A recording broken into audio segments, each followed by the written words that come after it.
बच्चों, आज हम भूकंप के बारे में जानकारी प्राप्त करेंगे। बच्चों, भूकंप आने की भविष्यवाणी करना संभव नहीं है। पृथ्वी के अचानक कांपने या थरथराने को भूकंप कहते हैं, जो बहुत कम समय तक रहता है। ये विशाल स्तर पर जनजीवन तथा संपत्ति को क्षति पहुंचा सकता है। आपको पता है, वर्ष 2015 में नेपाल में भूकंप के कारण 8,000 से अधिक लोगों की मृत्यु हुई थी और देश के लगभग 10% घर क्षतिग्रस्त हो गए थे। तो इतना विनाशकारी होता है भूकंप बच्चों।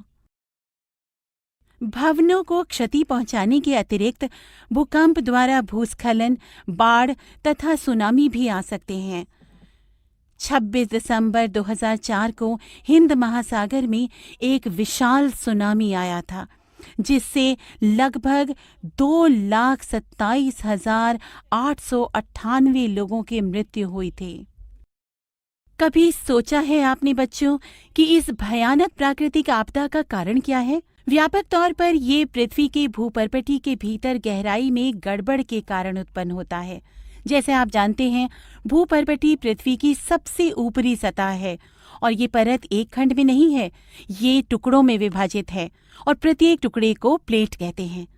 जब एक प्लेट दूसरी प्लेट से रगड़ खाती है अथवा टक्कर के कारण एक प्लेट दूसरी प्लेट के नीचे चली जाती है, तो भूपर्पटी में विक्षोभ उत्पन्न होते हैं और इन विक्षोभ को हम भूकंप कहते हैं। कभी कभी बच्चों, एक अचानक शक्तिशाली ज्वालामुखी विस्फोट भी भूकंप के उत्पन्न होने का कारण होता है। इसके अलावा भूकंप उत्पन्न होते हैं पृथ्वी पर किसी उल्का पिंड के पृथ्वी से टकराने व भूमिगत नाभिकीय विस्फोट के कारण।